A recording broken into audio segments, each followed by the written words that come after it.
اعوذ باللہ من الشیطان الرجیم بسم اللہ الرحمن الرحیم۔ سورہ توبہ میں ابھی یہی منافقین کا بیان چل رہا ہے،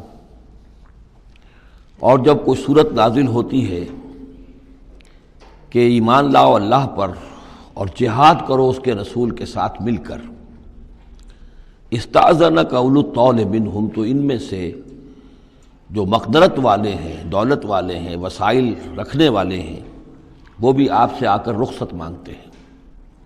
وقالوا ذرنا نکن مع القاعدین، اور کہتے ہیں کہ ہمیں چھوڑ دیجئے، رہنے دیجئے، ایگزمپٹ کر دیجئے، ہم یہیں بیٹھ رہنے والوں میں شامل ہو جائیں۔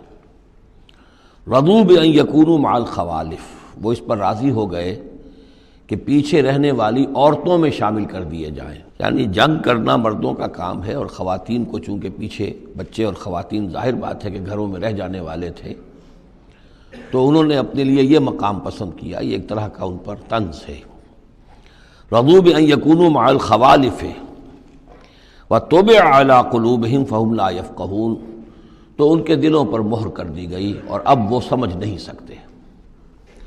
لیکن الرسول والذین آمنوا معہ، اس کے برعکس اللہ کے رسول صلی اللہ علیہ وسلم اور جو لوگ ان کے ساتھ ایمان لائے، جاہدوا باموالہم وانفسہم، انہوں نے جہاد کیا اللہ کی راہ میں، اپنے اموال سے بھی، اپنی جانوں سے بھی۔ وَأُولَٰئِكَ لَهُمُ الْخَيْرَاتُ، یہ وہ لوگ ہیں جن کے لیے بھلائیاں ہیں، خوبیاں ہیں، نیکیاں ہیں، اچھا اجر ہے۔ وَأُولَٰئِكَ هُمُ الْمُفْلِحُونَ، اور یقیناً یہی لوگ ہیں فلاح پانے والے، آخری منزل مراد کو پا لینے والے۔ فلاح کے لفظ پر انشاءاللہ تفصیلی گفتگو جو ہے وہ سورہ مومنون کے شروع میں ہوگی۔ یہ ایک بڑی اہم اصطلاح ہے قرآن کی، میں نے اب تک اس کا ترجمہ بس اسی طریقے سے اسی لفظ کے ساتھ کیا ہے۔ اعد اللہ لہم جنات تجری من تحتہا الانہار خالدین فیہا، اللہ تعالیٰ نے ان کے لیے ان باغات کو تیار کیا ہے جن کے دامن میں یا جن کے نیچے ندیاں بہتی ہوں گی، جن میں وہ ہمیشہ ہمیشہ رہیں گے۔ ذالک الفوز العظیم، اور یہ بہت بڑی کامیابی ہے۔ وجاء المعذرون من الاعراب لیؤذن لہم، اور آئے آپ کے پاس بہانے بنانے والے بدو بھی، مدینے کے لوگوں کا تذکرہ ہو رہا تھا، اب ظاہر بات ہے یہ نفیر عام تھی، اعلان عام تھا، تو اب جو بھی آس پاس تھے، جو دیہات میں رہنے والے مسلمان تھے، ان پر بھی یہ حکم جو ہے عائد تھا، تو اب ان میں سے بھی لوگ آئے اور رخصت طلب کرنے لگے۔ جاء المعذرون من الاعراب، اعراب اعرابیون کی جمع ہے، وہ جو لوگ بادیہ نشین بدو، لیؤذن لہم، کہ انہیں بھی اجازت دے دی جائے، انہیں بھی رخصت دے دی جائے۔ وقعد الذین کذبوا اللہ ورسولہ، اور بیٹھ رہے وہ لوگ جنہوں نے کہ جھوٹ کہا تھا اللہ سے اور اس کے رسول سے، وعدے جو کیے تھے وہ جھوٹ نکلے، یا یہ کہ جو عذر ان کر رہے وہ جھوٹا ہے۔ سیصیب الذین کفروا منہم عذاب علیم، ان قریب ان میں سے جو لوگ کفر پر اڑ جائیں گے، یا جو لوگ فی الواقع کفر کی حد کو پہنچ گئے ہیں، ان کے لیے دردناک عذاب ہے۔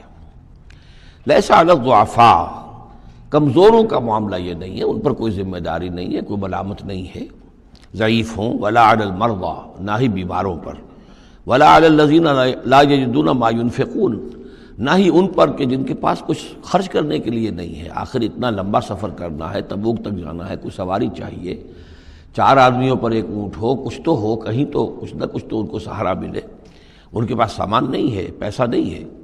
لا یجدون ما ينفقون، تو جو لوگ اپنے پاس کوئی اس کی مقدرت نہیں رکھتے اور ساز و سامان نہیں رکھتے، تو ان پر حرج نہیں ہے۔ لیس علی الضعفاء حرج، یہ لیسا کے بعد جو ہے حرج یہاں آیا ہے، ان پر کوئی گناہ نہیں ہے، کوئی الزام نہیں ہے، کوئی ملامت نہیں ہے۔ اذا نصحوا للہ ورسولہ، جب کہ وہ اللہ اور اس کے رسول کے ساتھ مخلص ہوں، دل میں اخلاص ہے، لیکن یہ کہ مجبوری فی الواقع ہے، کوئی ضعیف ہے، بہت بوڑھا ہے، کوئی بیمار ہے، کوئی بالکل یعنی بغیر کسی وسائل کے ہے۔ ما علی المحسنین من سبیل، ایسے جو محسن لوگ ہیں، جو جن کا دین جو ہے وہ یعنی درجہ احسان کو پہنچا ہوا ہو، ان کے لیے کوئی ملامت نہیں، ان کے اوپر کوئی گرفت نہیں۔ واللہ غفور الرحیم، اور اللہ غفور الرحیم ہے۔ ولا علی الذین اذا ما اتوک لتحملہم، اور نہ ہی ان پر کوئی الزام ہے یا ان پر کوئی گناہ ہے کہ جو آئے آپ کے پاس، جب آئے کہ آپ ان کے لیے سواری کا انتظام کر دیں، لتحملہم، قلتا، تو اے نبی آپ نے فرمایا، لا اجد ما احملکم علیہ، نہیں میرے پاس بھی کوئی سواری کا بندوبست نہیں ہے، میں نہیں پاتا کوئی چیز جس پر کہ آپ کو سوار کر سکوں۔ تولوا تو مجبوراً وہ لوٹ گئے، وَأَعْيُنُهُمْ تَفِيضُ مِنَ الدَّمْعِ اور ان کے آنکھوں سے آنسو جاری تھے، حزناً اس حزن کی وجہ سے، اس رنج اور غم کی وجہ سے، اللہ یجدوا ما ينفقون کہ ان کے پاس نہیں ہے جسے وہ خود خرچ کر سکیں اور اپنے لیے کسی سواری کا بندوبست کر سکیں۔ ایک طرف یہ جذبہ ہے، چاہتے ہیں، جانا چاہتے ہیں، لیکن مجبوری ہے، اس مجبوری کی بنا پر بھی اگر وہ رک رہے ہیں تو ان کو صدمہ ہے، افسوس ہے، رو رہے ہیں۔ دوسری طرف وہ ہیں جو اولو طول ہیں، ان کے پاس سب کچھ موجود ہے، وسائل و ذرائع ہیں، لیکن جانے کو تیار نہیں۔ انما السبیل علی الذین یستأذنونک وہم اغنیاء، ملامت اور الزام تو ان لوگوں پر ہے کہ جو آپ سے رخصت مانگتے ہیں جبکہ وہ غنی ہیں، مالدار ہیں۔ رضوا بأن یکونوا مع الخوالف، وہ راضی ہو گئے اس پر کہ وہ پیچھے رہنے والی خواتین ہی کے ساتھ ہو جائیں۔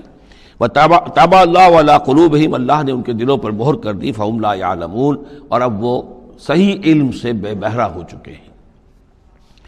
یعتذرون الیکم اذا رجعتم الیہم، اب یعتذرون چونکہ یہ فعل مضارع ہے تو یہ بھی ہو سکتا ہے کہ کر رہے ہیں، ترجمہ ہو کہ وہ اب بہانے بنا رہے ہیں یا عذر پیش کر رہے ہیں، اور یہ بھی کہ کریں گے۔ تو اس اعتبار سے یہ آیات یہ بھی ممکن ہے کہ اثناء سفر میں، واپسی کا جو سفر ہے تبوک سے، اس میں نازل ہوئی ہوں، اور یہاں پھر ہم مستقبل کے حوالے سے اس کا ترجمہ کریں گے، اور یہ بھی ہو سکتا ہے کہ مدینے واپس تشریف لانے کے بعد یہ آیات نازل ہوئی ہوں، تو اب حال میں اس کا ترجمہ ہوگا۔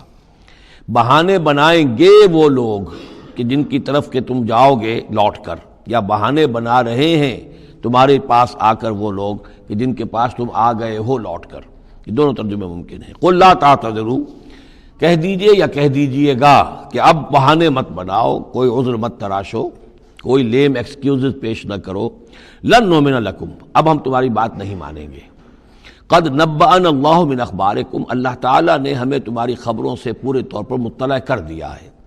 پہلے تو معاملہ یہ تھا تبوک پر جانے سے قبل حضور کا معاملہ کہ وہ اپنی شرافت اور اپنی مروت کے اندر جس نے آ کر جو بات کہی تسلیم کر لی۔ اب چونکہ اس دوران میں یہ ساری آیات اتر چکی ہیں اور اللہ تعالیٰ نے جو کچھ ان کے اندر تھا چھپا ہوا وہ بھی کھول کر بیان کر دیا ہے، تو کہہ دیا گیا کہ اب آپ ڈنکے کی چوٹ کہہ دیجئے، لن نؤمن لکم، اب ہم تمہاری بات نہیں مانیں گے۔ قد نبأنا اللہ من اخبارکم، اللہ تعالیٰ نے تمہاری اخبار پر، تمہاری خبروں پر، تمہاری کیفیات پر ہمیں مطلع کر دیا ہے۔ وَسَيَرَ اللَّهُ عَمَلَكُمْ وَرَسُولُهُ، اب عنقریب مستقبل میں اللہ تعالیٰ تمہارے عمل کو دیکھے گا اور اس کا رسول بھی دیکھیں گے صلی اللہ علیہ وسلم، یعنی آئندہ اب تمہارا کیا ایٹیچیوڈ رہتا ہے۔ ثُمَّ تُرَدُّونَ إِلَىٰ عَالِمِ الْغَیْبِ وَالشَّہَادَةِ، پھر تمہیں لوٹا دیا جائے گا اس ہستی کی طرف جو کھلے اور چھپے کی جاننے والی ہے۔ فَيُنَبِّئُكُم بِمَا كُنتُمْ تَعْمَلُونَ، تو پھر وہ تمہیں جتلا دے گا جو کچھ کہ تم کرتے رہے تھے۔ سَيَحْلِفُونَ بِاللَّهِ لَكُمْ إِذَا انقلبتم، یہ یقیناً قسمیں کھا کھا کر، حلف اٹھا کر اللہ کا کہیں گے جب کہ تم ان کی طرف لوٹ جاؤ گے یا آ گئے ہو، الیہم لتعرضوا عنہم، تاکہ آپ اعراض کریں، تاکہ مسلمانوں ان کو چھوڑ دیں، ان سے کوئی باس پرس نہ کریں، انہیں کوئی سزا نہ دیں، اعراض کریں۔ فاعرضوا عنہم، ٹھیک ہے ان سے اعراض کرو، ان سے آپ توجہ جو ہے پھیر لیجئے۔ انہم رجس، یقیناً یہ لوگ ناپاک ہیں۔ ومأواہم جہنم، اور ان کا ٹھکانہ آگ ہے۔ جزاء بما کانوا یکسبون، بدلہ اس کا جو یہ کمائی انہوں نے کی ہے۔ یحلفون لکم لترضوا عنہم، یہ جو قسمیں کھا رہے ہیں مسلمانوں تمہارے پاس آ کر، اس لیے تاکہ تمہیں راضی کر لیں، تم ان سے راضی ہو جاؤ۔ اس لیے کہ ظاہر بات ہے کہ ایک معاشرہ تھا، مدینے میں رہتے تھے، ان کے بھائی بند تھے، ان کے دوست تھے، احباب تھے، اوس اور خزرج کے اندر رشتہ داریاں تھیں، تو اب بالکل آؤٹ کاسٹ ہو جانا معاشرے میں، تو ظاہر بات ہے کہ وہ پھر کوشش کرتے تھے کہ سارے مسلمان ہم سے بدظن نہ ہو جائیں، سب لوگ جو ہیں بدگمان ہو جائیں، تو ہم تو آؤٹ کاسٹ ہو جائیں گے، گویا کہ معاشرے میں اچھوت ہو جائیں گے۔ تو وہ آ کے لوگوں سے ملاقاتیں کر کر کے پھر ان کو بتاتے تھے کہ نہیں، ہمارا تو یہ عذر تھا، یہ مجبوری تھی، ہماری نیتوں پر شک نہ کرو۔ یحلفون لکم لترضوا عنہم، اے مسلمانوں یہ تمہارے سامنے قسمیں کھا کھا کر اپنے خلوص کا جو اطمینان تمہیں کرانا چاہ رہے ہیں وہ اس لیے کہ تم ان سے راضی ہو جاؤ۔ فَإِن تَرْضَوْا عَنْهُمْ فَإِنَّ اللَّهَ لَا يَرْضَىٰ عَنِ الْقَوْمِ الْفَاسِقِينَ، تو اگر تم ان سے راضی ہو بھی گئے تو اللہ تعالیٰ ان نافرمانوں سے راضی ہونے والا نہیں ہے۔ صدق اللہ العظیم۔